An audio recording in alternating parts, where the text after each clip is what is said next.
Bonjour et bienvenue dans cette troisième vidéo de notre série sur un des secrets de réussite en entreprise. Nous parlerons des règles qui régissent le paramétrage du tracé du graphique des statistiques. Pour ne perdre aucune de nos vidéos, nous vous invitons à vous abonner à la chaîne, activer la cloche de notification et si vous aimez, mettre un j'aime.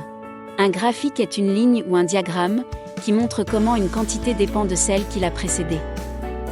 C'est un moyen visuel pour montrer des relations numériques. Un graphique ne donne aucune information si les variations sont trop courtes ou trop espacées. Les variations diffèrent de statistique en statistique. En premier lieu, déterminez la valeur la plus basse que vous attendez de ce pourquoi vous établissez la statistique. Elle ne correspond pas obligatoirement à 0. Ensuite, déterminez la valeur la plus élevée prévisible dans les 3 prochains mois. Puis faites la soustraction de la valeur la plus élevée à la moins élevée. Divisez le résultat obtenu par 3. Vous obtiendrez l'échelle pour la représentation de votre graphique. Sachez qu'au fur et à mesure de l'évolution de votre activité, l'échelle peut être recalculée. Pour ce qui concerne la ligne horizontale, cherchez à ne pas dépasser 3 mois. La tendance de la statistique permet de déterminer la condition actuelle de l'entreprise. Ainsi, une statistique rapide carrément vers le bas est la condition d'inexistence. Une statistique vers le bas est une condition de danger. Une statistique légèrement vers le bas ou stationnaire est une condition d'urgence. Une statistique légèrement vers le haut est une condition de normale opérativité. Une statistique rapide vers le haut est une condition d'abondance.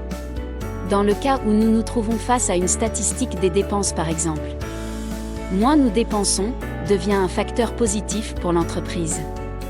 Dans ce cas de figure, vous devrez inverser l'axe vertical, mettant le 0 au-dessus. Maintenant que vous savez comment sont les statistiques des conditions, l'interprétation du graphique est basée sur la tendance.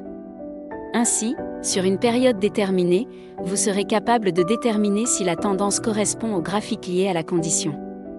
Connaissant la condition, il sera plus facile de savoir quelles sont les formules à appliquer.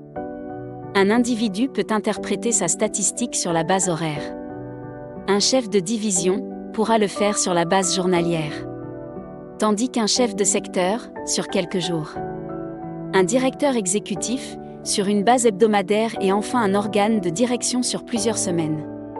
Plus rapidement, vous identifierez votre condition, plus rapidement vous pourriez intervenir pour corriger si vous allez dans la situation non désirée. Dans la prochaine vidéo, nous verrons ensemble la condition d'inexistence. Nous vous remercions de l'avoir visualisé et à la prochaine. N'oubliez pas de vous abonner pour ne perdre aucune de nos vidéos.